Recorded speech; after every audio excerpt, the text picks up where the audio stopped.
my husband and I, my husband's here now. He's been reading your books for a long time, and we've been looking at your podcast, and we really admire your expertise and knowledge in this field. And many of you will appreciate that Bob is really one of the leading commentators on this in the world, was a Pulitzer finalist for his work in this field, and is doing some wonderful work also with his site MAD in America, which we recently collaborated on for, I did a blog on these medicines for MAD in America, which we've had some amazing feedback for. Thank you, Bob. My pleasure. And we're just honoured to have you here speaking about the existing medicines. Peter, did you want to say anything else about that? No? Okay, so we'll let you go ahead and share your screen. And if Okay.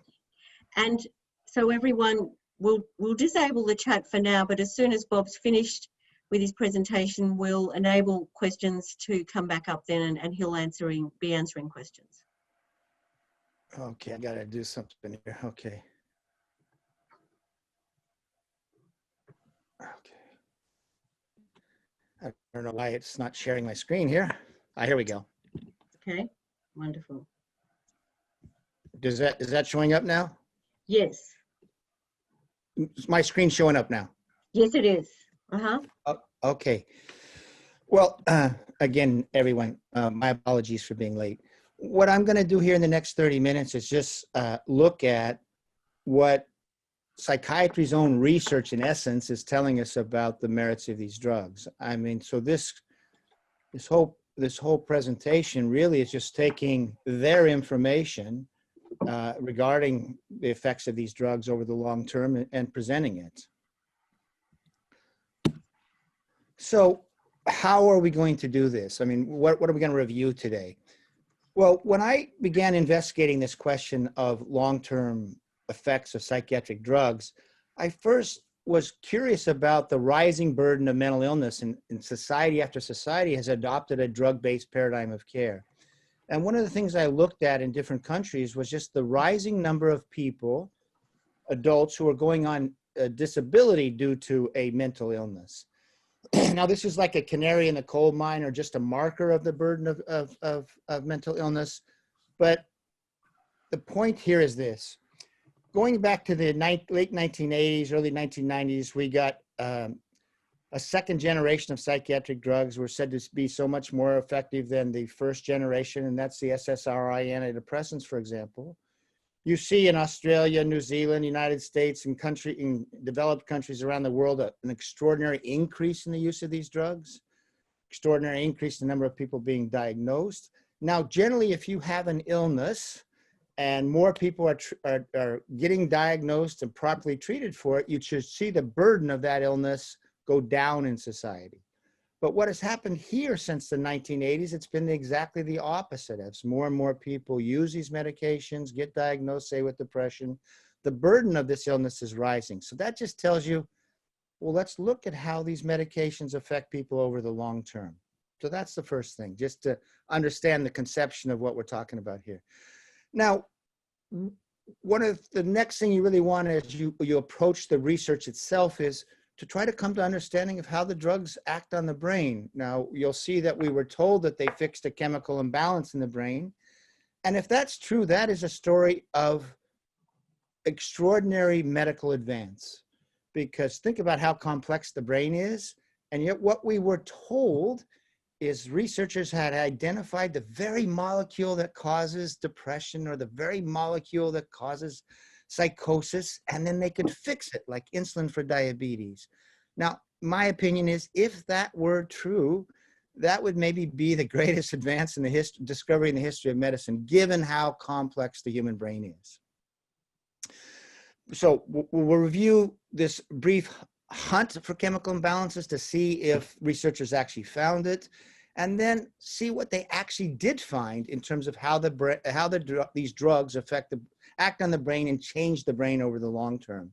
And then finally, when we try to assess what is research telling us about the long-term impact of, say, antidepressants or antipsychotics, how are we going to do that?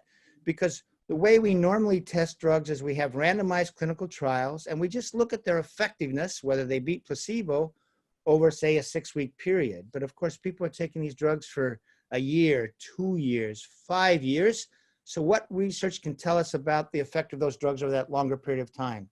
Now, the key of this is understanding is what is the natural course of the disorder? Meaning is, what is the normal capacity to recover from an illness or from a disorder if you don't medically treat it? And think of the Hippocratic Oath here of do no harm. What does that mean? We usually think it means, oh, don't make your patients worse, but actually it's a bit more complex than that. Say you have a disorder and the natural recovery rate, if over time, is going to be 75%, okay? And only 25% after they have an initial diagnosis are going to become chronically ill. Well, then if you have a treatment where only 50% are recovering, a year later or 2 years later, and 50% have become chronically ill, you have done harm, even though you have a group of people who are doing well. But what you've done is you've lowered the recovery rate beneath what it might be, what it is in sort of the natural course of that disorder. So you need that frame of reference to see if your treatment as a whole is worsening, in the aggregate, that course, that natural long-term course. And then we're going to look at long-term studies. And then finally, we'll look at biological explanations for the long-term outcomes. I mentioned just looking at this, the number of disabled mentally ill in different countries, started in the United States. And this is a per 100,000 disability rate. And you'll see in 1988, that was the year Prozac came to market. That was the drug that kicked off this extraordinary expansion in the use of these drugs. It was 530 who in the United States per 100,000 who were receiving a disability payment because they had been diagnosed with a mental illness and were said to be unable to work because of that. Now look where we are in 2013. It's 3 times as high during this period of increasing use of antidepressants. And just in absolute numbers, in the United States in 1987, we had 1.25 million, it's early here, 1.25 million people on disability, adults. And now we're closing in on 5 million people on disability due to mental illness. Now, I did this for a number of countries. I'll just give you the data for New Zealand and Australia. You'll see that there's been, like, between 1991 and 2009, a 20-year period, there was roughly a 4-fold increase in people receiving disability payments in New Zealand due to a mental illness. Australia, same thing. You see it's gone up more than 4-fold in this same 20-year period. Now, the reason I stopped around 2011 is because that's when I was updating this book called Anatomy of an Epidemic, and that was the latest data I had. But you will see if you keep going, it's continued to rise. And then a couple of years ago, I was asked to give a presentation to the Parliament in the United Kingdom about this very question: is, are we seeing rising disability numbers in many countries? And I went around the world for every place I could find disability numbers, and it is consistent, and it really tracks with the increased use of antidepressants. Now, this does not prove that the drugs are sort of stirring this increase in disability. It's a correlation, it's not a causation, but correlations, when you have a strong correlation like this that's cross-cultural, it does beg a question. How do these drugs affect people over the long term? So what you can see in this data, something's not going right. So now we're going to look at, what may be going on in the past 30, 35 years. And in order to understand this, we really have to go back to the year 1980. And the reason 1980 is so key is that's the year the American Psychiatric Association published the 3rd edition of its Diagnostic and Statistical Manual. And when they did so, they changed their conception of, say, what were some of the causes of depression, causes of anxiety, etc. And they said, listen, these are diseases of the brain. if you go back before in DSM-1 and DSM-2, you saw that people were saying, oh, there's a lot of psychological things. There's a lot of environmental things that cause depression. Trauma can cause depression, that sort of thing. But now they said, no, it's in the person's head, not in these spaces between the individual and society. It's a brain illness, and therefore we're going to treat it like an illness. And here is this new conception that was set forth by the editor-in-chief of the American Journal of Psychiatry in 1984. She wrote a book called The Broken Brain. It was a bestseller in the United States. She said this: the major psychiatric illnesses are diseases. They should be considered medical illnesses, just as diabetes, heart disease, and cancer are. Each different illness has a different specific cause. And now here we come. There are many hints that mental illness is due to chemical imbalances in the brain, and that treatment involves correcting these chemical imbalances. And that's the very simple story that's going to be sold around the world. Depression, it's an illness of the brain. It's a chemical problem. It's not what's happening to you. It's not like difficulties in your life. You have a chemical problem, and we can fix that. And it's going to be this story, the chemical imbalance story, that causes this extraordinary expansion of the psychiatric enterprise. So, for example, in the United States today, something like 20% of adults now take a drug on a daily basis, a psychiatric drug. And Australia is a big consumer of psychiatric drugs as well, with antidepressants being the most common. So they come out with this book in 1980, DSM-3, where they're going to say, we're going to call these things illnesses of the brains. That's going to be our conception. Now, the problem was actually they had not made any discovery that actually allowed for this switch from sort of more of a more psychological, psychodynamic understanding of psychiatric problems into this disease model. They did it really because if you have a disease model, psychiatry as a guild is at the top of the power structure, because who treats diseases? Medical doctors do. So this was a way for the psychiatric guild to increase its importance in society, increase its influence in society. And by the way, at least in the United States, the only people who have prescribing powers are doctors. So psychologists couldn't prescribe drugs to treat these disorders any longer. So what I've just pulled here is the message that was then told to the American public. And again, it was told around the world. And you'll see, for example, researchers believe clinical depression is caused by chemical imbalance in the brain. That's 1981. 88, the former president says antidepressants restore the chemical imbalance. Scientists have linked to many depressions. 2001, this is the head of the American Psychiatric Association. We now know is the key word here, it's not hypothesis, that mental illnesses are not moral weaknesses or imagined, but real diseases caused by abnormalities of brain structure and imbalance of chemicals in the brain. We know that. And so with these messages, and you can see it keeps going in 2001, 2005, 2014, research has shown that imbalance in neurotransmitters like serotonin, dopamine, and norepinephrine can be corrected with antidepressants. So that's 25 years of hearing this chemical imbalance story. It was told around the world. And it really was this metaphor, this bottom line message that kicked off this extraordinary increase in the use of antidepressants. So, find that to be so. And what you see is if you investigate the low serotonin theory of depression is that this whole story arose not from discoveries of what was happening to people in their brain, depressed people in their brain, but from an understanding of how drugs acted on the brain, antidepressants. So real quickly, how do neurons communicate in the brain? You have a presynaptic neuron that releases a tiny molecule we call a neurotransmitter into that tiny gap between neurons, which is the synaptic cleft. And one of these neurotransmitters is serotonin. And then it binds with receptors on the second neuron. And that's how the first neuron communicates with the second neuron. You release a neurotransmitter, it binds with receptors real briefly, then the serotonin is released and it's taken back up into the presynaptic neuron.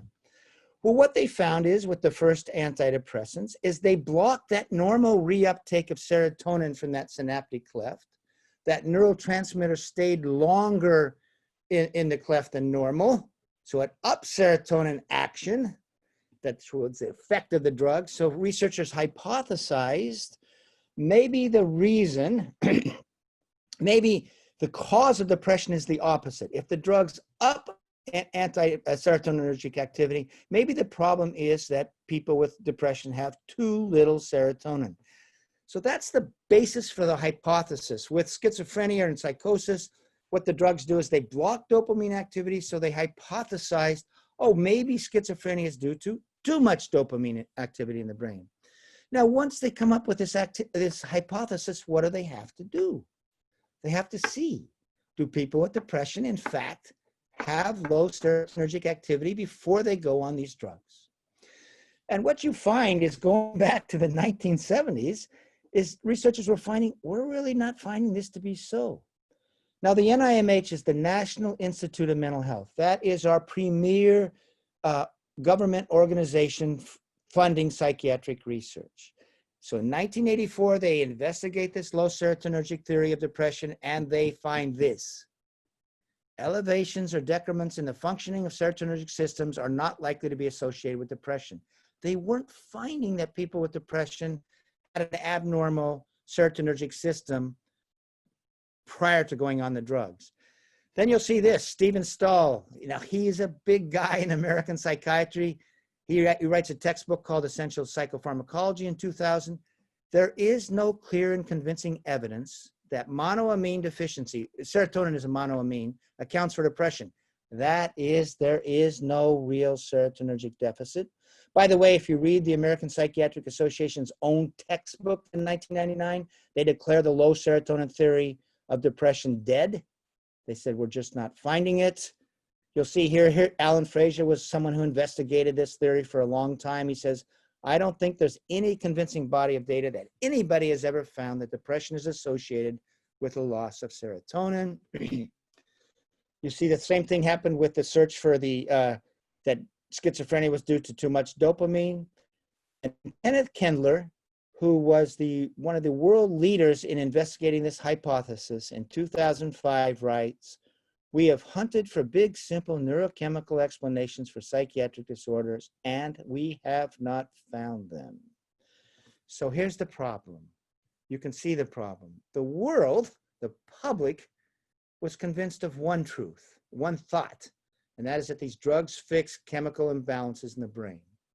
And based on that, they gravitated to using psychiatric drugs, using antidepressants. And by the way, if you have a chemical imbalance in the brain that is being fixed by a drug, you have to stay on this drug your whole life, right? Because the imbalance remains. So that's the story the public organized its thinking around, and science was telling us something totally different. They were telling us of a hypothesis born from understanding how drugs acted on the brain, and that did not turn out to be true. Ronald Pies, he's a big psychiatrist in the United States. He's the former editor of Psychiatric Times, which is like a trade journal for the American Psychiatric Associations. And look what he writes. In truth, the chemical imbalance notion was always a kind of urban legend, never a theory seriously propounded by well-informed psychiatrists. Now, I guarantee you the Australian public heard the chemical imbalance story about the low serotonin theory of depression. So this is the first problem we have with the use of these drugs. We organized ourselves around a false narrative. Now, the second part of the story about how drugs act on the brain is if they don't fix chemical imbalances, what do they do? Now, Stephen Hyman's the former director of the NIMH. He's a Harvard neuroscientist, and he put together a paper in 1996. He says, here's what these drugs do. They perturb normal neurotransmitter function. So, for example, an antidepressant, a Prozac, an SSRI, selective serotonin reuptake inhibitor. Normally what happens, serotonin is released into that synaptic cleft. It binds with the postsynaptic neuron. Then it's released and it goes back up into the presynaptic neuron to be stored for later use. What does an SSRI do? It blocks that normal reuptake. So that's what he's talking about here. Now, the brain being an incredibly neuroplastic organ tries then to compensate for the presence of the drug. Researchers say the brain is trying to maintain a homeostatic equilibrium. It's normal functioning. So what happens? You block the normal reuptake of serotonin. It stays in that gap longer than normal. That's like putting an accelerator on serotonergic activity. So now what the brain does, it puts down the brake on that activity. And how does it do it?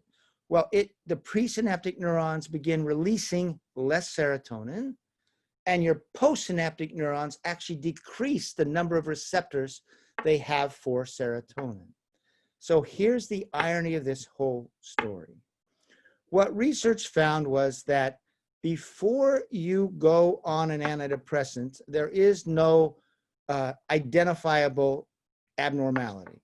Your serotonergic system is functioning okay. After you go on an antidepressant, it's no longer functioning normally, physiologically. And as Steve Hyman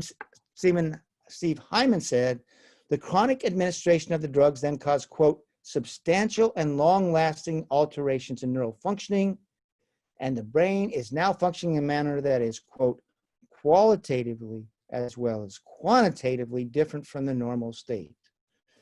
So now as we turn our attention to the long-term outcomes with antidepressants, you're going to see this new conception. Does throwing a drug into the brain that changes it into an abnormal state, is that going to help people over the long term? And you can see when you have that conception why you might think you're going to get a lot of adverse effects. It may not be very good for you long term. And also when you try to come off, it's going to be really problematic. Because here's what happens. You go on an antidepressant, it acts as an accelerator. Your brain then goes through these adaptations, compensatory adaptations. That's like a brake. Now take away the drug, you're not back to a normal state. You have this brake on the serotonergic system. And I need to say something right now, which I probably should have said early. This is a talk that is meant to give people information. It's not meant to be that if you're taking these drugs, you should stop taking these drugs. That's an individual decision for you all, for anyone doing so. It needs to be thought out. So this is not medical advice, okay? This is just information that hopefully is part of any sort of informed consent process. And also information I think that our society needs to know, because of course, to have good medicine, you have to organize your thinking around an honest scientific study. This is what I was just telling you. I've already explained this, how it goes through these changes. What happens when you're on an antidepressant? You get a decrease in the release of serotonin. You get a downregulation of receptors. Already talked about that. Now, here's the key. If you actually read the research literature and you look at researchers saying, well, why are we getting this chronicity with these drugs? Why did you see so many people on antidepressants become chronically depressed? Why do you see so many people on antipsychotics becoming chronically psychotic? And they said the problem is, this is their theory, when they look at the research literature, is they're saying the drugs actually drive the brain into to a physiological state that is the opposite of what the drug is supposed to do. So an antidepressants are theoretically supposed to increase serotonergic activity. But because of this compensatory adaptation, it actually drives you into a deficit of a serotonergic state. And so here's what someone wrote in 2011. And by the way, you can actually read this in the research literature going back to actually as early as 1980, that this was a problem with the drugs. Continued drug treatment may induce processes that are the opposite of what the medication originally produced. And this next sentence, I think, is one of the saddest sentences you read in all of medical literature. This may cause a worsening of the illness, continue for a period of time after discontinuation of the medication, and may not be reversible. Meaning that even when you come off the drug, we don't really know if your brain always resets into a normal state. And again, when I give a talk like this, I often feel anxious about saying this and worried about saying this, because I know it can be so disheartening for people who are taking these medications. I just want to say one thing. The brain is a very resilient organ. So even though this is pretty pessimistic, we do know brains can change and heal and that sort of thing. But do you see the betrayal here of the public? We were being told to use these drugs because they fix chemical imbalances like insulin for diabetes, and research was saying they're creating abnormalities in brain functioning, and we don't even know if those abnormalities in some ways become sort of persistent after you stop taking the drug. So I just think that this information should be part of any consent process when you go on these medications, that there is in the research literature this information. I already talked about the Hippocratic Oath. When we start looking at this, now we're going to go through the research literature just for antidepressants. I don't have the time to do it for antipsychotics, but we use antidepressants as a case study. But again, when we talk about how medications affect long-term outcomes in the aggregate, one of the things we want to see is how does it compare with the natural recovery rate? Because even if you have some people doing well, but the aggregate recovery rate is below what the natural recovery rate is, you're doing harm. Okay, I hope that makes sense. So what happened here? What was the natural course of depression before antidepressants came on the market? And what you find when you go into the scientific literature is, first of all, it wasn't nearly so common. It was more a disorder of the middle age and older person. Younger people were seen as getting anxious. Depression was seen as something that happened for people in their 30s, 40s, 50s, etc. You'll see the prevalence in the United States was fewer than 1 in 1,000 adults suffered an episode of clinical depression.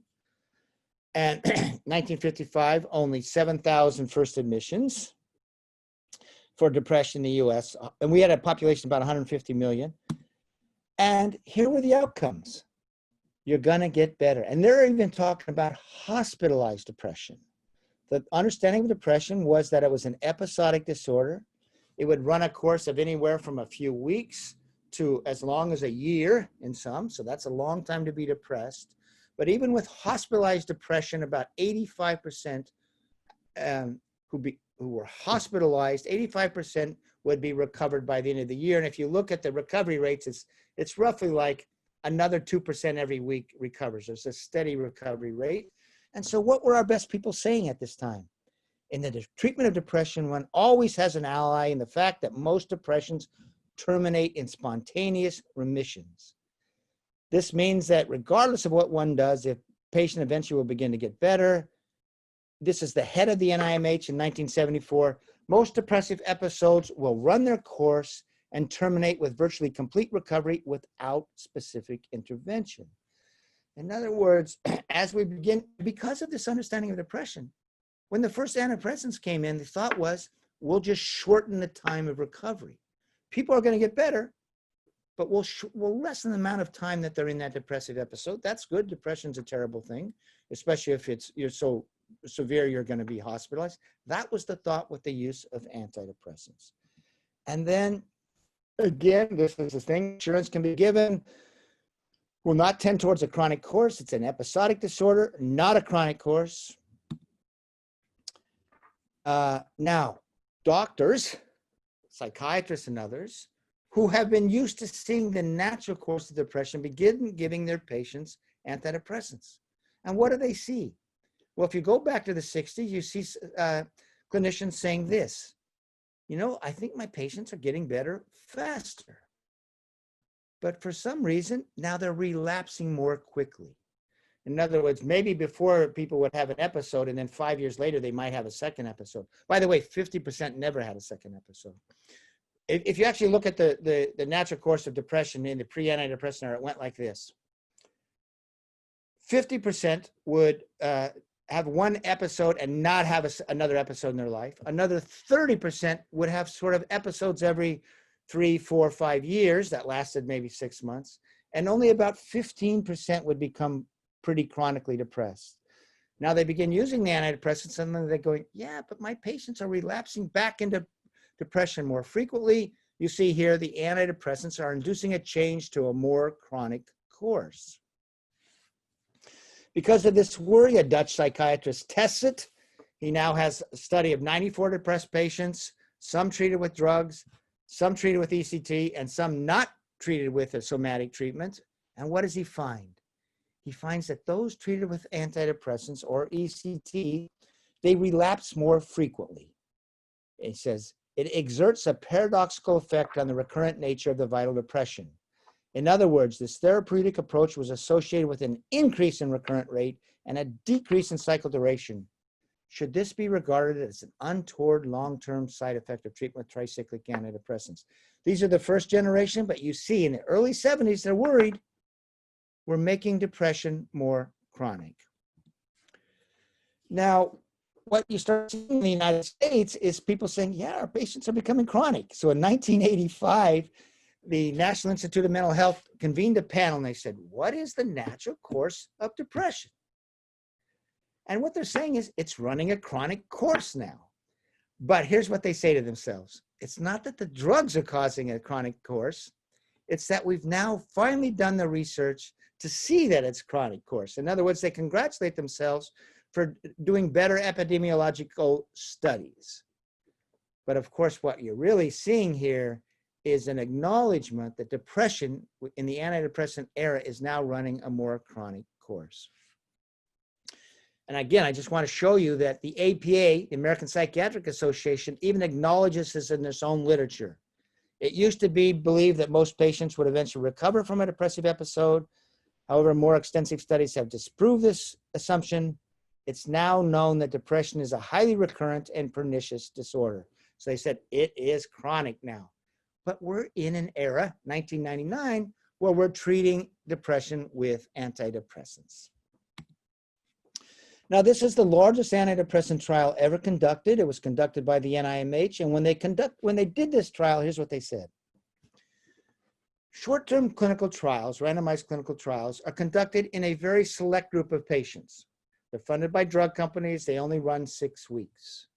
We need to know what sort of outcomes do we get in the real world with ordinary patients. And we're going to do a study where what we're going to do is people are going to get enrolled. This is an outpatient study, by the way. This is not hospitalized patients. It's less severe. And we're going to give them a drug. And if they don't respond to that drug, we're going to give them another drug. And if they don't respond to that drug, we can give them another form of treatment. So the point is, and they said when they did this study, this is going to be the study that shows us whether in the real world our form of care works. And these results are going to be disseminated widely to the public. That's how important this study is. And here's what happened. They enrolled 4,000 patients into the study. Only 1,518, that's roughly 38%, I think, ever remitted enough to be seen as somewhat depression-free. And then those who did remit, that 38%, right? Then they were whisked into a long-term trial to see if they would stay well. And they were paid to be in the trial and that sort of thing. At the end of 1 year, there were, of the 4,041 who entered the trials, there were only 108 patients who were still well and in the trial at the end of 1 year. Everyone else either never remitted, dropped out, or remitted and then relapsed. Now, these are the worst results I've ever seen in any long-term study. And guess what happened? They did not publicize these results. In fact, they completely hid the 1 year results. And there was even some statistical manipulation trying to even improve that initially remitted rate. But this is the largest trial. And what it shows is people were becoming chronically ill. First of all, not many were even remitting initially, but so many were then, by the end of the year, still depressed. By the way, there was a second study of this, and in that second NIMH study, there was only something like 6% who were well at the end of 1 year. So then the NIMH, it's a smaller study, it says, well, what is the recovery rate if we don't treat it with an antidepressant? And you see, what do you see here? Only 23% are better after 1 month. So 80% are still depressed. But after 6 months, 67% are remitted, they're well. And 12 months, 85%. That's the exact same wellness rate that we used to have before the antidepressant era. So compare these two studies. Medicated depression, we had a stay well rate of 3%. Here, 85%. Now, with data like this coming up, an Italian psychologist who's the editor of Psychotherapy and Psychosomatics raises the big question. He does this in 1995. Antidepressant drugs and depression might be beneficial in the short term, but worsen the progression of the disease in the long term by increasing the biochemical vulnerability to depression. That's that oppositional tolerance. Use of antidepressant drugs may propel the illness to a more malignant and treatment unresponsive course. Now go do a survey of people who went to their GP, primary care doc, and said, hey doc, I'm depressed. Find out how many were told this could be a worry. You will find no one was. What they'll be told was drugs fix chemical imbalances in the brain. So now I just went and looked at some of the other studies. We can see that tried to compare in modern times what were longer-term courses with and without antidepressants. Now you'll see here in this study in the Netherlands, actually you're not seeing that much chronicity when you treated the first episode with the drug. You see with the drug, they only 50% only had one episode, but 31% had more than 2 episodes compared to only 13% for those treated without drug. So this isn't nearly so bad as some of the data coming out of the United States, but nevertheless, you do see that there are more episodes for those initially treated with an antidepressant. This was a 5-year naturalistic study. What happens, it was a big study in Canada where they asked people to keep diaries, etc. And they just looked at people who decided when they were depressed to take medication versus those who decided not to take medication. And then they looked how many weeks on average were they depressed over the course of the next 5 years. And you'll see that those who decided to take an antidepressant were depressed on average 19 weeks per year versus 11 weeks per year. So again, that shows greater chronicity with the drug group.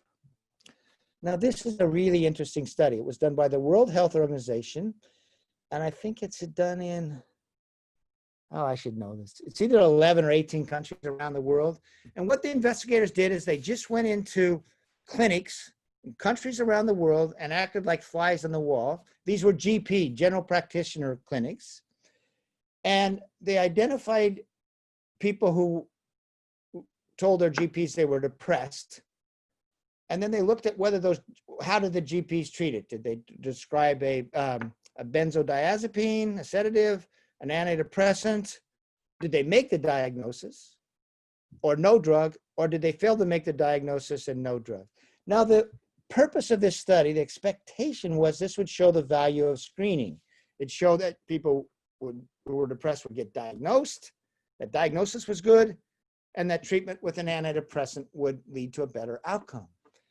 So what do you see? You see that the group that is most likely to still be depressed at the end of 1 year, and this is also what's called global health quality score. So this is not just depression, it's just sort of generally how they're feeling as well. You'll see it's the group that was treated with drugs that had the worst scores at the end of 1 year, and the best was undiagnosed, no drug, or diagnosed, no drug. So you're seeing a natural recovery rate. Now look what happens at 3 months. At 3 months, you'll see that the antidepressants and those treated without drugs, they both improved to the same amount pretty much. But then what happens is that the people treated with antidepressants stop getting better, whereas those who aren't treated continue to get better. This was another large study looking at functioning at the end of 6 years. Those who were treated for depression 6 years later, 33%, 1/3, had lost their normal functioning, meaning they were no longer functioning well in a job role or even in a domestic role. 8% had gone on to disability, became incapacitated, versus only 10% of those who were untreated, and only 1.3% of those who didn't get treated, and by the way, this meant they didn't get therapy either, ended up incapacitated. And it's not because of difference in severity at the outset. The severity was basically the same, okay? Now, here's another study that was designed to show the benefits of exercise plus an antidepressant, okay? It was done in an elderly group. The idea is we're going to have 3 arms. We're going to have drug alone, we're going to have drug plus exercise, and we're going to have exercise alone. And the expectation is it's going to be drug plus exercise, so we'll have the best outcome. Now, again, I would say after 4 months, there's a high remission rate in all 3 arms, 60 to 69%. That's good. But then look at the relapse rate. Drug alone, 38%. Drug plus exercise, 31%. Exercise alone, 8%. So at the end of 10 months, of those drug alone, 52% were still depressed or actively depressed. And drug plus exercise, 55% were now depressed. So what you see here is the drug is actually acting as a detractor for the long-term benefits of exercise alone. So again, this was what you want to see in all these studies is what is the hypothesis, what is the expectation, and you see time and again, the researchers are finding results that surprise them. Now, real quickly, because I think I'm about out of time here. This is just a look at a 20-year outcome or 30-year outcome studies of Swiss patients, and that in the community, not hospitalized. And what did they find? Antidepressant use prospectively related to a poor long-term outcome in depression. These findings are in line with a growing body of evidence from several naturalistic observational studies suggesting that long-term antidepressant use may produce a poor long-term outcome in people with depression. Now go back to Fava in 2000. He raises this issue about oppositional tolerance in 1995. We get all this other research and see what he's saying in 2011. When we prolong treatment over 6 to 9 months, we may recruit processes that oppose the initial acute effects of antidepressant drugs. We may also propel the illness to a malignant and treatment unresponsive course that may take the form of resistance or episode acceleration. And here's I think, a really troubling part. When drug treatment ends, these processes may be unopposed and yield withdrawal symptoms and increased vulnerability to relapse. Such processes are not necessarily reversible. Now, what you see in, user forums, and I'm part of an organization called the International Institute for Psychiatric Drug Withdrawal, there's all sorts of accounts of people struggling to get off antidepressants and having persistent withdrawal symptoms, even though the drug has long since, it's no longer present in the body. And what they're saying is it may be because of this oppositional tolerance. Everybody can read this. Rather than I read it, this is also the person who talked about oppositional tolerance. And look what he's saying. He's saying these drugs may induce a tardive dysphoria. Tardive meaning that the onset occurs sometime after you begin taking the drug. And the other thing is, when you use the word dysphoria, it's a little different than depression. Depression hurts. If you become depressed initially, it's a physical pain.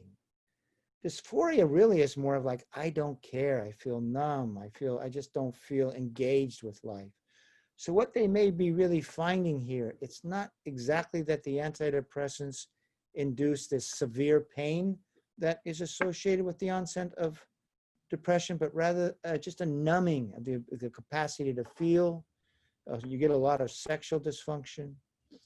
So tardive dysphoria manifests as a chronic dysphoric state that is initially transiently relieved by these drugs, but then you get, at a longer time, you get this tardive dysphoria that sets in. So if this is accurate, if this line of science is accurate, you can see we have a real problem in society with the use of these drugs. Because in many societies, I think this is true of Australia, it's like 10% of adults are taking antidepressants. So are we, from a public health percentage, are we giving a treatment that is over the long term inducing this sort of chronic course in 10% of our population? And if so, that's a tragedy. And of course, on an individual level, it is a tragedy for those who end up in this dysphoric state and struggling with withdrawal. Now, one of the surprises is you find the same thing with antipsychotics. So going back to the 70s, 1979, a man named William Carpenter, who was the lead schizophrenia researcher in the United States, says, boy, I think these drugs make people better over the short term, but it looks like they're actually increasing the biochemical vulnerability to psychosis. And what they found is what antipsychotics do, they block dopamine receptors. So the brain increases that density of dopamine receptors. So the drug acts as a brake on dopamine transmission. The brain puts down the accelerator, and now you take away the drug. That's why you get these severe relapses. But what they found is with long-term, more and more people become persistently psychotic. There's a lot of research on this now. The best study in the United States was done by Martin Harrow. His is a 20-year study. He found that those who stayed on medication long-term were more likely to be psychotic, had worse cognitive function. And he said in 2008, and you never hear this, I conclude that schizophrenia patients on long-term antipsychotic medication have significantly worse global outcomes. So you actually see this same paradox occur with pretty much across the board. You see some drugs that are effective over the short term, but over the long term, it seems that they increase the chronicity of the disorder and they increase the likelihood that people will become functionally impaired and disabled. So what do we have today? And I think this fits into mind medicine. What it's trying to do is we have a failed paradigm of care. And the failed paradigm is because A, we organized ourselves around a false story. Two, we do see that the burden of mental illness is going up in every developed country that has markedly increased its use of psychiatric drugs. We now know that what psychiatric drugs do is they perturb normal functioning and that you get this oppositional response, and that researchers are saying this may be the reason that the drugs fail over the long term, and this is likely the reason that it's so hard to come off the drugs. And that is the picture that emerges in the research literature.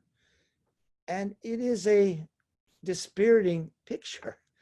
I take no pleasure from going through the literature and seeing this to be so, because this is a story of science that tells of betrayal, tells of loss, and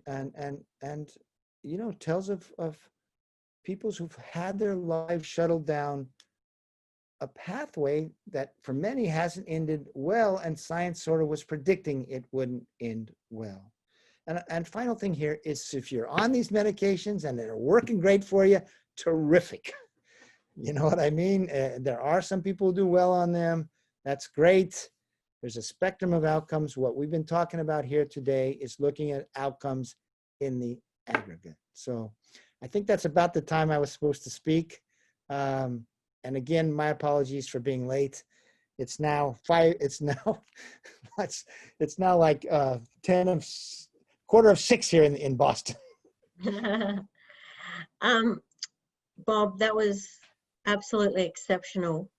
And we'll just open up the gallery screen. So could you, Ilan, or can one of you, stop sharing the screen so that we can open up the gallery? We'll also enable the chat screen now so that people can put questions into the chat for you, Bob. Should I look at the chat then?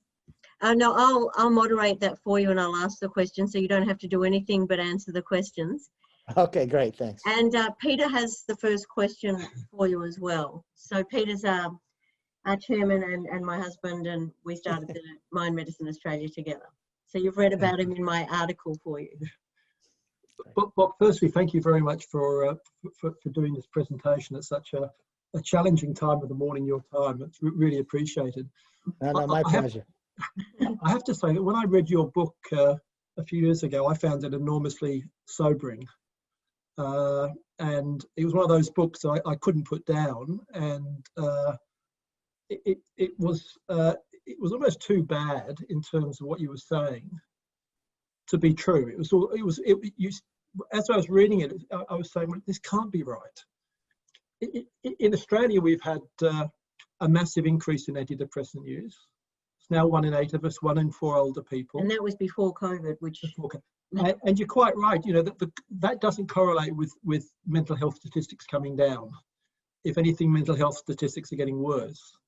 The question I had for you is, when you talk to groups of doctors, particularly doctors who spend their time in the mental illness space, how do they react to your arguments? And what sort of counter arguments do they give you? That's a great question. And I have, you know, when the first edition of the book came out in 2010, and then there's been some updates. And, you know, I did get invited to speak to many doctor groups, grand rounds. Believe it or not, I even, some dissident psychiatrists got me invited to a couple psychiatric meetings of the American Psychiatric Association, smaller groups. And I was really happy about that. And I've been invited to be in debates, that sort of thing. The reaction depends a little bit on who invited me, and say, let's say I'm doing a grand rounds, and the chairman might introduce me as just a horrible human being. Then the attacks come out, the knives come out. So there's been a lot of killing the messenger when I speak to doctor groups. A lot of anger. I understand that. A lot of cognitive dissonance. This can't be so. I see some of my patients getting better. But here's what's not happened. They haven't said they misreported any study. They haven't put up information, say in debate stages, where they have studies that show that say antidepressants improve long-term outcomes. This is 10 years later. So the response, and then, so it did open up within American society and somewhat in other countries as well, at least interest in looking at long-term outcomes, okay? At least it opened this thing up as a legitimate thing we should be looking at. And that seems to be that is beginning to be acknowledged. Now, maybe they don't want to say that Whitaker caused this, but it is, you do see much more long-term outcomes, people looking at long-term outcomes. Now, here's what's interesting. Not interesting, in some ways it's even more tragic. There's a lot more studies on long-term outcomes that are available today than there were in 2010, okay? When I wrote that book, my hope was there would be more long-term studies, and the literature would become more robust. Now, my own feeling was that there was enough evidence already that what we would see is confirmation of the, you know, if you want to call it an argument, that I had put forth an anatomy of an epidemic. But, you know, maybe we would find something different. And actually, that would be good. Unfortunately, it's just been validated over and over again. You saw that Swiss 10-year outcome study. That's new. Mad in America has a study out. We just published it yesterday. Long-term outcomes for psychotic patients, increased antipsychotic exposures is associated with worse long-term outcomes. So it's actually been validated. But to get down to your real point is, did people change their patterns? No. I mean, did the average doctor change their prescribing habits? Not really. Now, maybe mostly they stopped telling the chemical imbalance story, but they've come up with other ideas. So, and the answer to your question is, so often it's been hostility, it's been denial, but it's been kill the messenger. It hasn't been, here's our studies that show these drugs are working long term. And I mean, I've given, I don't know how many talks in different countries and sometimes in very public debates. It's been pretty brutal. in terms of how I've been referred to on stage. But they just haven't been able to, unfortunately, been able to point to studies that show that the drugs are improving long-term outcomes. And that's a real tragedy. That's a public health tragedy. And honestly, I wish it weren't so. I'd rather have been wrong. Wow. Well, I mean, we're getting an absolutely flood of questions, Bob. So if you like, what I'll do is I'll quickly ask you them, and because there's quite a lot of questions, we want to give people time to, you and them and everyone, time to have their questions answered. If you can fairly quickly answer some of these questions. I go on and on, that's for sure. I call it the speed questioning method, like speed dating sort of thing. But okay, I'll do my best. Okay, someone here has asked about anti-anxiety medications. Is it the same situation? Yeah, absolutely. And Mhm. this is known with benzodiazepines. I mean, this goes back to the 70s. They knew that benzodiazepines, first of all, became addictive, meaning it was tough to get off. The understanding is very similar to the oppositional tolerance. What happens is benzodiazepines actually act on a neurotransmitter called GABA that inhibits neuronal activity. That's why when you go on a benzodiazepine, you're less emotionally engaged, because you're blocking that neuronal transmission. But then what happens is, once you go on, because of this oppositional tolerance, the brain starts taking away its own braking activity, its own GABA activity. Then you come off and you have these neurons firing, in sort of helter-skelter fashion. And that's why anxiety can be so terrible when you come off benzos. There was a big study, NIMH study in the 1980s, and they found that the people treated with a benzodiazepine at the end of the study, following the withdrawal period, were worse off than at the beginning of the study, whereas those not put on benzodiazepine continued to get better. So it's the exact same paradigm. There's a comment here, and I think there's many like this, that validated so much of my journey, literally in tears. I think what you say is just so important, and we're very, very lucky to have you presenting this for us, and we're very grateful. I just want to say one thing, as I said just a moment ago, how sort of difficult sometimes it is to give this talk. But when people do get validated, when they can now see that their own journey is present in the scientific literature, that does become knowledge that it frees people to start making different decisions. Yeah. So in that way, knowledge is good. Yeah, knowledge is power. Here's one. What do the studies show about mood stabilizers for people with bipolar mood disorder if there are no chemical imbalances in the brain? Well, of course, we use lithium, and we use, the anti-epileptic drugs. In terms of the long-term outcomes with these drugs, there isn't this, well, first of all, there isn't quite the same clarity in terms of what the drugs do and what's the oppositional compensation with the anti-epileptic drugs and lithium. But bipolar runs a much more chronic course than it used to. So if we did that, I could do the same study I just gave you, and the same presentation I just gave about antidepressants, I could do about the course of manic depressive illness. It used to be seen as a rare disorder. It used to be seen as an episodic disorder. And now you see that it actually runs a more chronic course. People are more chronically cycling. You see disability rates are much higher than they used to be. So, and by the way, this goes back to when lithium was introduced. There was some bipolar experts at Harvard Medical School said, wow, you go on these drugs and then you come off, the time between episodes is shortened by 7-fold. In other words, if you look at the old time course of manic depressive illness, it would be like, again, some people would just have a single episode of manic depressive illness. Another, and a small group would become sort of chronically cycling, but very small.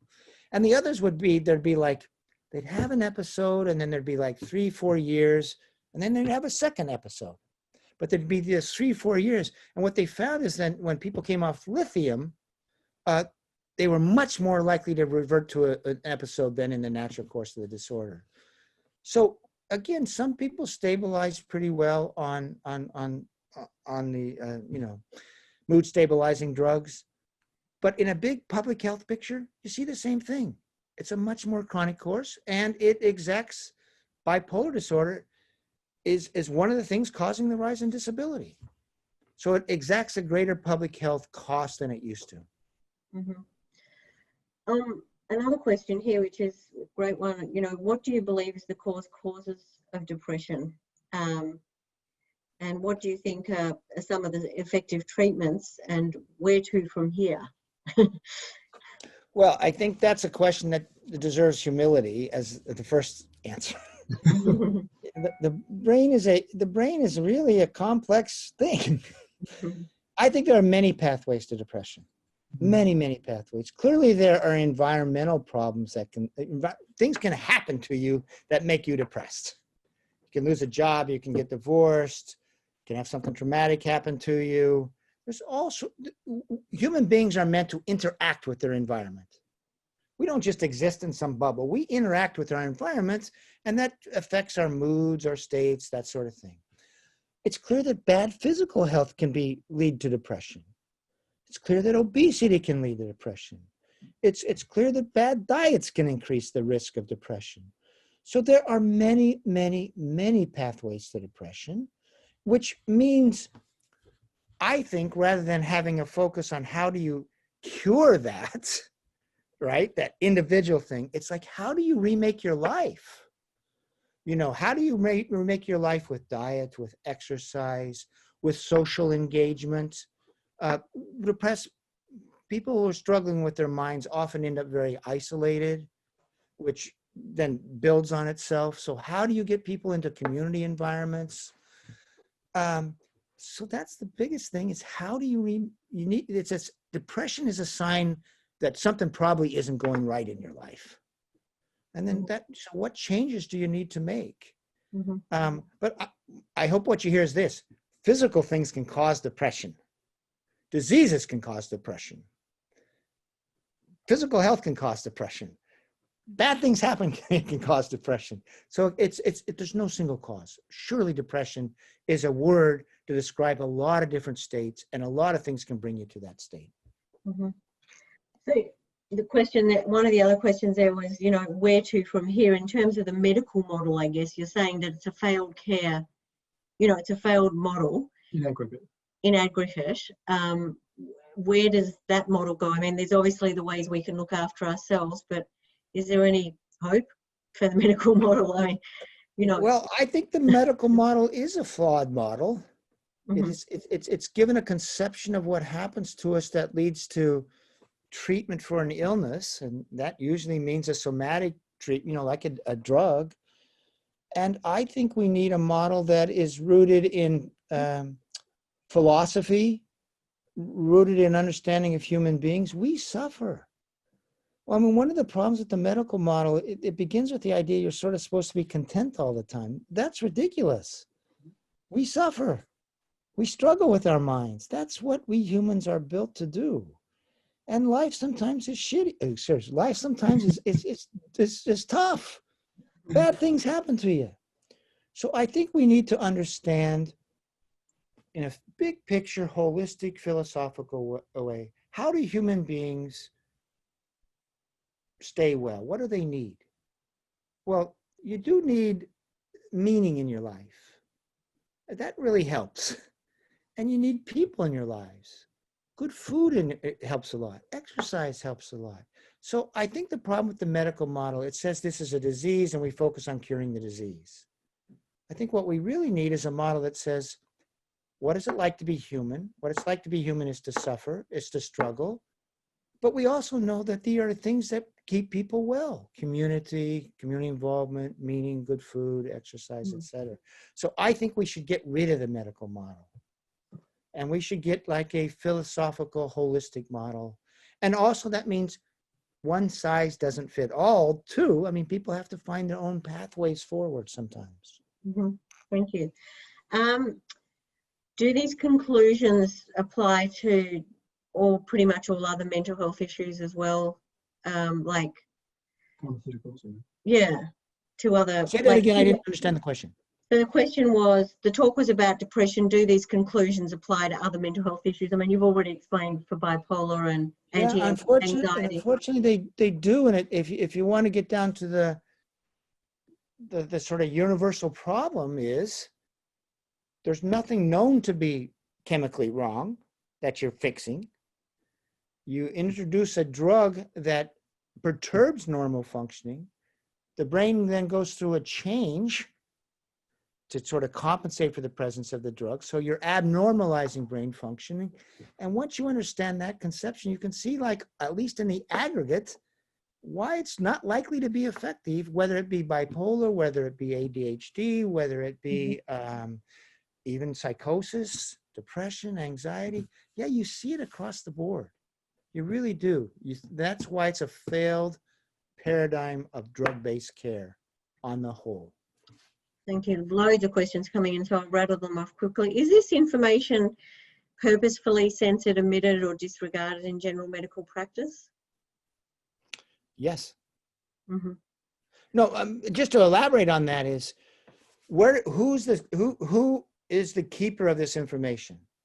Well, it is psychiatry as a guild, okay, because they're the top of this ladder in the power structure of who treats psychiatric problems. And the guild, beginning in the 1980 with DSM-3, put all its money into a medical model, into a disease model, okay? And they, at least in the United States, a lot of them, psychiatrists stopped doing therapy, psychological therapy, talk therapy. They became psychopharmacologists. Now, when they get this data, they have two problems. If they're going to go, can they really say to the public, hey, we lied to you about the chemical imbalance story for 35 years? They can't make that public knowledge. And how about if they start promoting studies that find that people are becoming chronically depressed?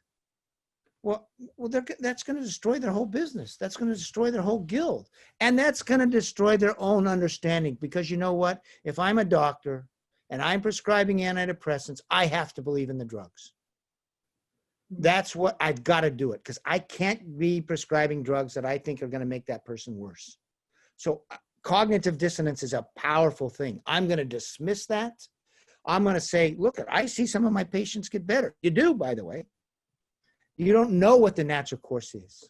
So there's a guild interest in keeping this information out, but there's also, at an individual level, a resistance to hearing it, because you don't want to be a doctor and hear that you're doing harm.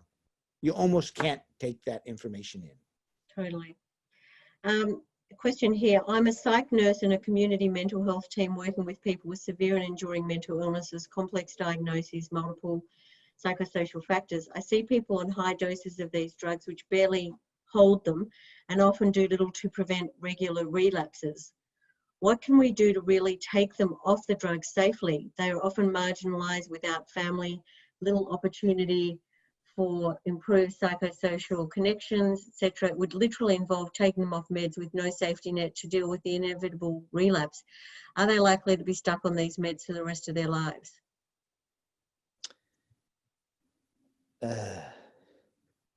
Yeah, they're pretty far down that path at this point, right? They're on high doses. I guarantee you that a lot of them are on they're on polypharmacy.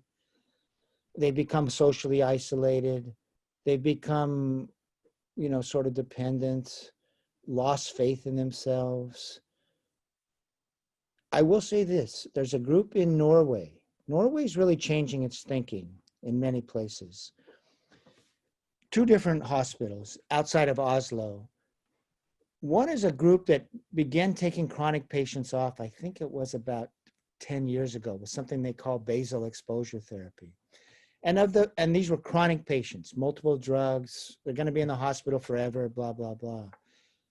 5 years later, 5 years later, out of their first 26 patients, 13 were all the way off and doing pretty well. 6 were asymptomatic, working, not mentally ill anymore, and got their lives back. Now, these were chronic patients, but here's the difference. That whole group was devoted to seeing if they could make this work and get people off. So it wasn't a single person. That became the focus of their efforts. And they're publishing a book. There is now a hospital that bills itself as a medication-free hospital outside of Oslo. I wrote about it in Mad in America. People can go read about it. They're taking the worst chronic patients. Like their very first patients had been hospitalized 200 and some times, was on, what was it? 31 drugs or some damn thing. She's now down to one drug. She's working. She's living out,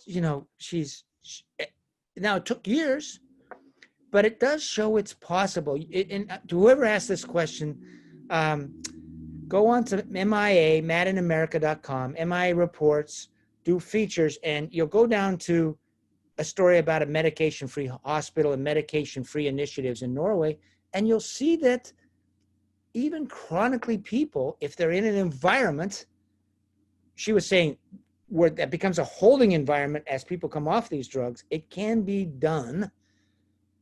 But when you talk about chronic patients, they're pretty far down this pathway. It's not easy. But I just want a note of optimism and hope. Go there, read about these medication withdrawal efforts, and you'll see that there is some beginning efforts to do things differently.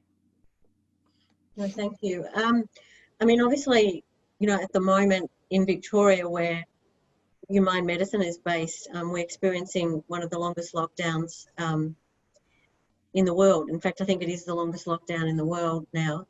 And we're seeing this incredible acceleration of mental illness and self-harm by young people. And the largest amounts of children presenting to doctors, I suppose, via their parents because they're refusing to eat or speak or learn. They're hiding under beds, not coming out of their rooms and so on. And now they're being prescribed, with antidepressants, antipsychotics, anti-ADHD, and so on. Are there even, this question from Jodie Rosenberg, are there even worse long-term outcomes for use of antidepressants, antipsychotics in children compared to adults? Yes, terrible. Yeah. The data is terrible. You're really putting kids on a path. I mean, obviously it's going to change their brains. That's the first thing. Second thing, the child's brain is developing in response to its environments.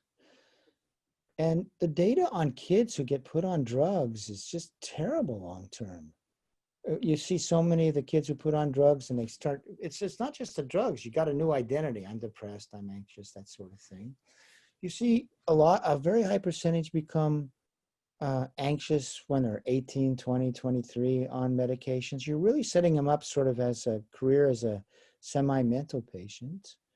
And all the data shows problems with sexual functioning you can get some problems with sexual functioning, maybe some cognitive, not quite as smart as you might be.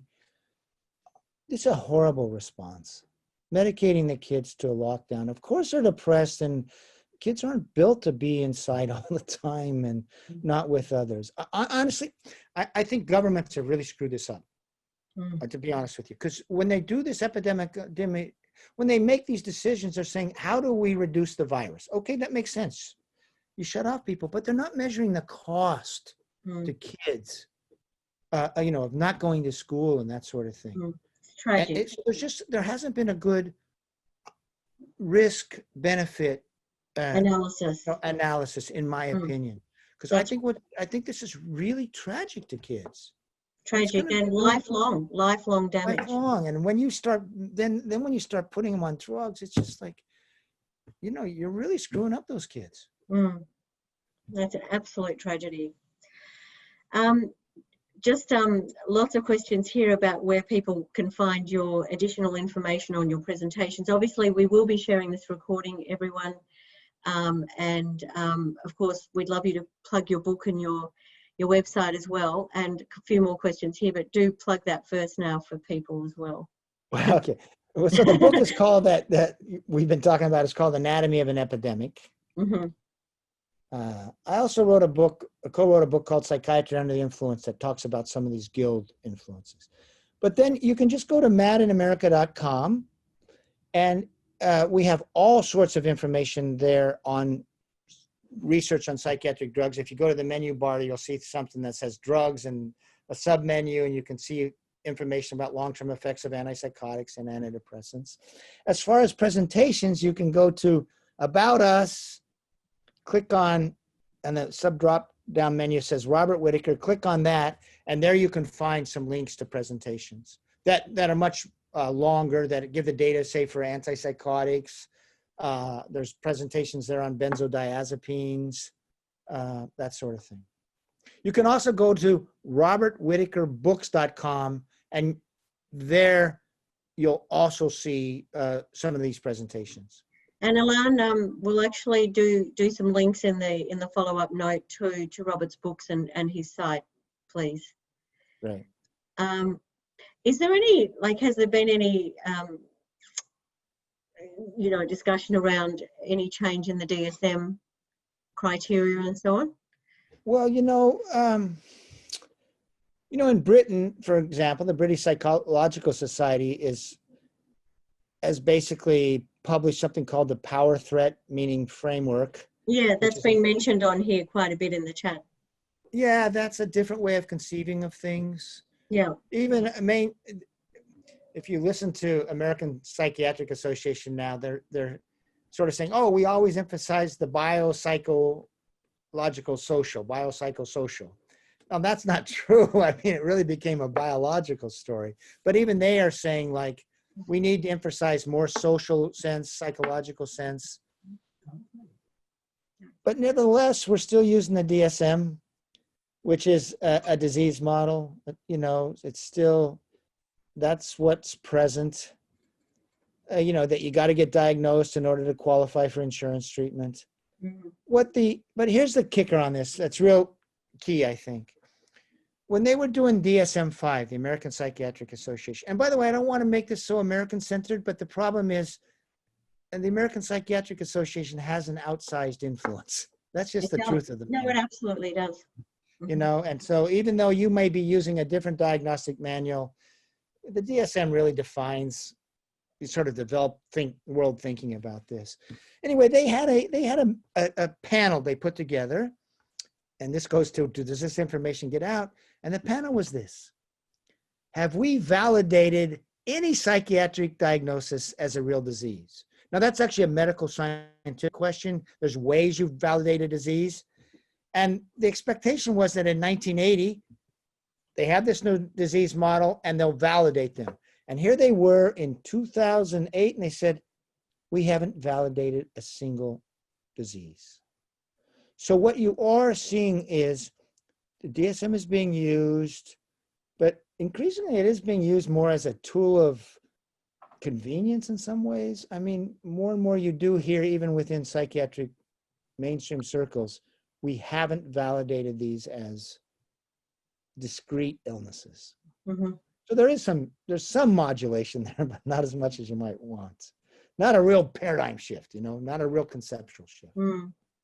And, obviously, and Bob, you and I have talked a lot about, obviously psychedelic assisted therapies, and the fact that a lot of researchers see them as antibiotics for the mind, a short course, as opposed to, these lifelong, reliance on these medications. So it's going to be very interesting to see how we can progress. So can I be a little bit of a difficult person here? Just for a moment. I think it's a mistake to call psychedelics antibiotics. Mm-hmm. Because now you're putting those drugs into a medical model, a disease model. Okay, yes, yeah. And I was talking to a psychiatrist just yesterday, actually, who's very interested in psychedelics. And she says, we should be thinking about them in this way. Maybe what they do, let's say when someone's depressed or whatever, they open the mind to new possibilities. Mm-hmm. So they're not fixing anything physically. They're not an antibiotic, but that you can use them in a way to open the mind to new possibilities, and that opens up possibilities of change in a person's life. Well, it's a fantastic. That's beautifully put. Yeah. Yeah, I thought that was great. Okay, if that's what they do, okay, I'm more on board. But listen, I think the possibilities need to be investigated. Well, you know But, what psychedelic but I don't like the idea of antibiotics for the mind. I think that's bullshit. You're quite right. Well, very, very good. A pharmacologist mentioned that to us, but I can see that now. You know, I think, you know, the fact that psychedelic means mind manifesting, you know, and that it provides like a window for change to occur, and that's really important. And by the way, we'd love any intros to any of those sorts of psychiatrists. Okay, well, I was literally speaking to her yesterday Mhm. for other reasons, and so she doesn't believe in the drugs at all, but she's very upset with the exploration of psychedelics as if it's just another way to fix your chemistry in the brain. Oh yeah, no, and I think that's very, very important to make that point. But if the question is, can it open your mind up to different possibilities? Then a lot about, you know, getting better is adopting new ways of thinking, new ways of being, and you need to see new possibilities. I mean, there's one of the most effective therapies for psychotic patients, schizophrenia patients, has come out of northern Finland. It's called open dialogue therapy. But that's a story based in narrative. And that's a type of treatment based in narrative. So a person comes in, they're psychotic, and the thought is they've lost their capacity to be with others. So what they do, how they try to open up people's minds, is one of the things is they talk to them about when they were able to be with people, okay, a past, and then they try to get them to imagine, well, what would you like to be doing, you know, a year from now, 2 years, like whether it be school, employed, and they bring in friends and family. So what they're doing is rebuilding a narrative within that person of new possibilities. That's right. Instead of being told like, you're going to be depressed the rest of your life, you're going to be psychotic the rest of your life. It's like, let's see what changes can make. Now that's not done with psychedelics, but you can see this idea of opening your mind to different possibilities. Absolutely. And the wonderful thing about these medicines is they do provide that window for change.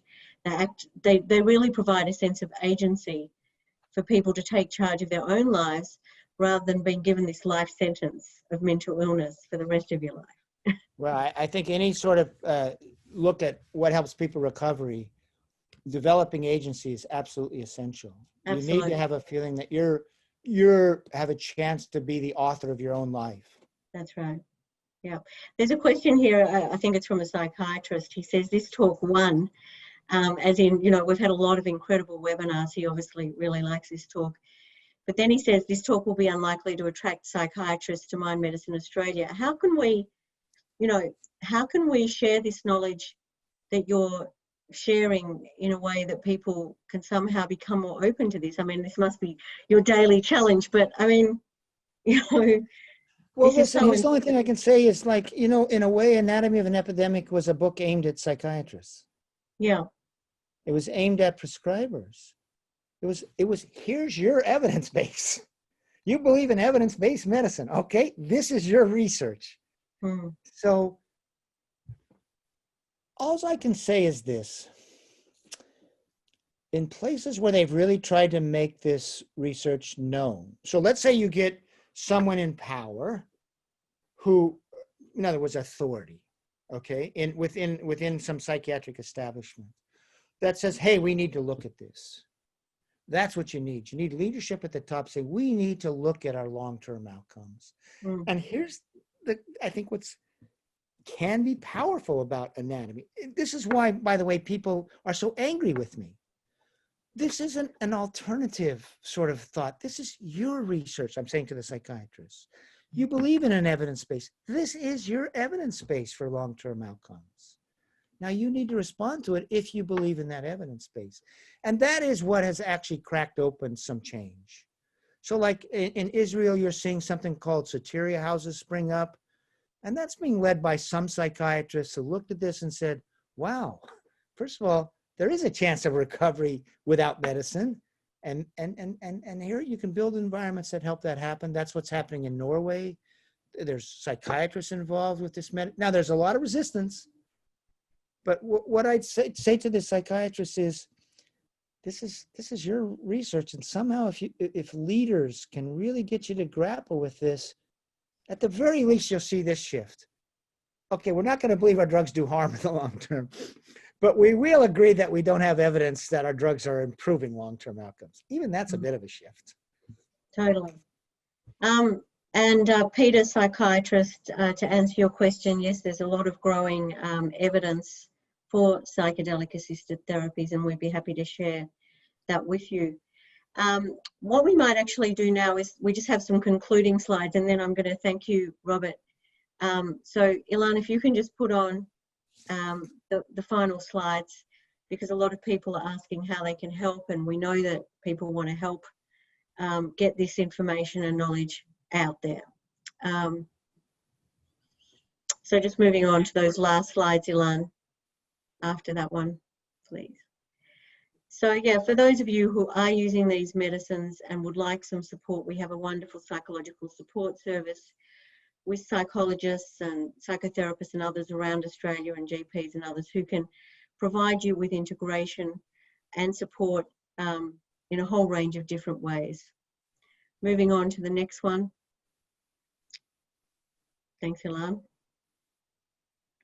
So how can you help Mind Medicine Australia? We'll start conversations, share these webinars, share our Learn section, join our state and regional chapters, read our educational content, which is growing on our website all the time, talk to your doctors and medical professionals. There's some great people out there, and it's amazing, how many doctors and medical professionals have initially been skeptical, but then once they've seen more of the evidence, have become very interested in this work.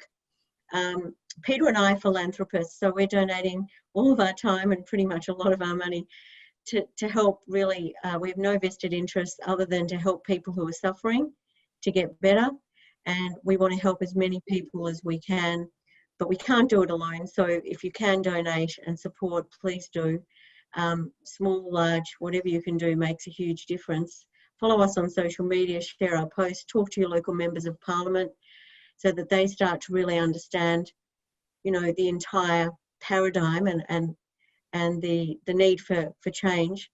And of course, attend our educational events. We have some wonderful webinars coming up still in Mental Health Month. This is Mental Health Month, of course, and our 2021 Summit. And we'll do all we can to try and get Bob to Australia for that as well. Just before you pass on, Tanya, there was a question that just came in which said, is Mind Medicine Australia a DGR1 registered charity? The answer is yes. Yes, indeed we are.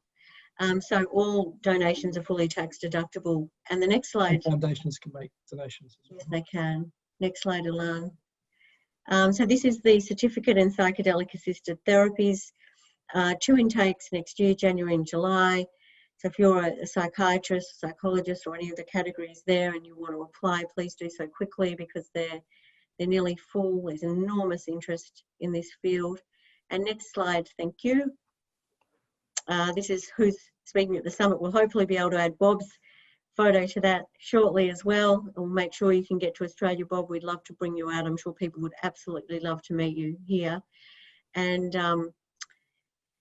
oh, look, there's a question that's come in now, Bob, as well, an interesting one. My 17-year-old daughter watched this with me and she wants to know why there isn't outrage.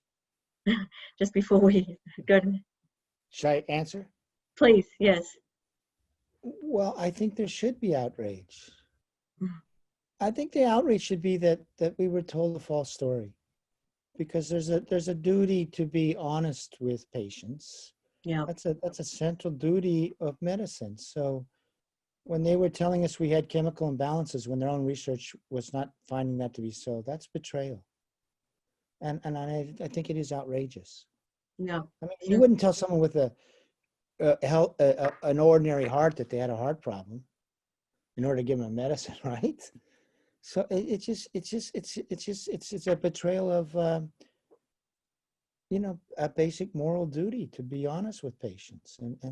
And for some reason, at least here in the United States, they say, oh, well, we always knew that there weren't chemical imbalances, but we said that to get people to take their drugs. Well, that's not a good reason to tell people that they have a chemical imbalance. But that's what you hear many sort of apologists now say. Thank you.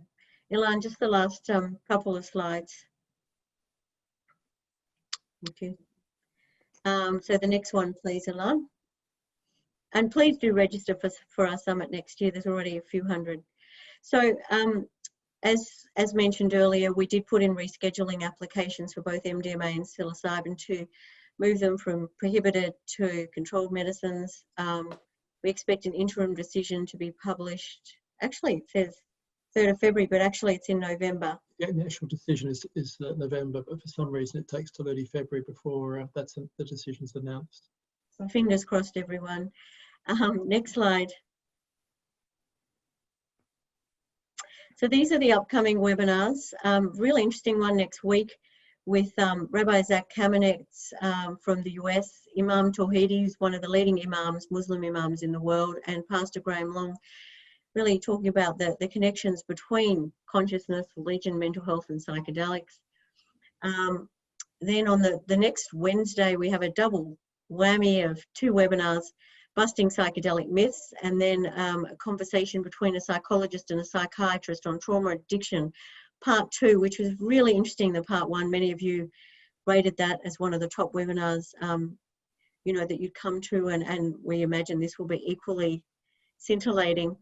Then we also have a wonderful webinar with Dr. Rachel Yehuda from the US on post-traumatic stress disorder and these therapies. And then Rick Doblin, who's one of the leaders and the founder of MAPS, who's really given his whole life to this field, will be speaking on the 25th of November. We also have some interesting screenings coming up as well, so watch this space.